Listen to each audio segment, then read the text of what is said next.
Hello ladies and gentlemen, once again this is Jeremy Smith.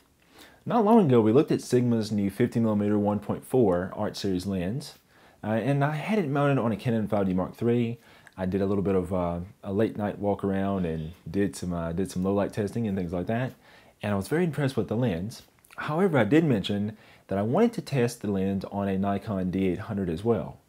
Now yeah, as a Nikon user, having to shoot with the 5D Mark III did kind of burn my fingers a bit.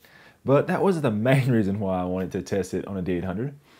I actually wanted to see how the lens would do with the higher 36 megapixel resolution. And finally, I've had an opportunity to do that. I did finally get my hands on a Nikon copy of the lens. Now, I'm not going to go through all the specifics again of this lens. I'm going to put a little link up here or over there or somewhere to show you guys that video. So you can click on that and check out the first part of this video. So I'm not going to go over all the finer details of the lens, but this lens is extremely sharp.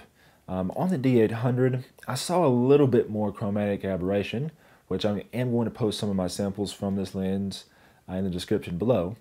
So I did see a little bit more chromatic aberration, which, of course, if you have higher resolution, not only do you resolve more good detail, but you can resolve more negative detail as well, just like CA. So that's something that I saw, but the lens did work out very, very well. With these Sigma primes, I did find that sometimes in very, very low light focusing situations, I do kind of have an issue, maybe just a little bit more than what I have with the Nikon primes. And this is going to be something I'm going to be talking about a little bit more. As you guys may remember from my 50mm 1.4 video with the Canon 5D Mark III, I did point out to the fact that I did go ahead and buy myself a 35mm 1.4 Sigma lens, and I've been using that lens for almost a year now. So I am going to be making a video to talk about that very soon as well. And I've got a lot more feedback, and I have a lot more actual, very nice photographs to show you, and not just like random snapshots of things. So I've used it on several different shoots. I've used it on senior portrait shoots, and I've used it at weddings. So I'll be able to provide a lot more, information about that lens. And I plan on doing the same thing with this one as well. But yeah, if you're a Nikon user, just know that this lens excels even at the higher resolution of the latest Nikon bodies like the D800 and D810. The focusing, it's not something that I found particularly alarming. Honestly, I find that all fast primes can be a bit hit or miss whenever you're shooting at very wide apertures and low light. If I notice anything even more out of the ordinary, I will definitely let you guys know in a future video.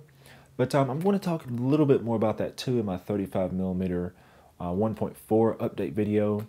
I'm going to provide you guys with lots of real-world samples and things along those lines.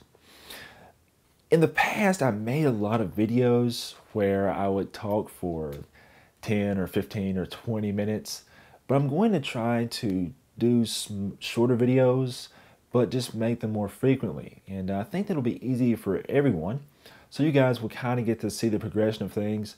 I kind of felt like I was really having a rush whenever I was testing things. So from here on out, we'll do a little bit of a small overview over things. And as more information develops, as I use the equipment more over time, and in this case on different camera bodies and camera systems, I'll be able to provide more information for you guys. So just let me know in the comments below what you think about that. And take a look at the samples. And as always, write me if you have questions. Don't forget to share, like, and subscribe. Until next time, this is Jeremy Smith, signing off.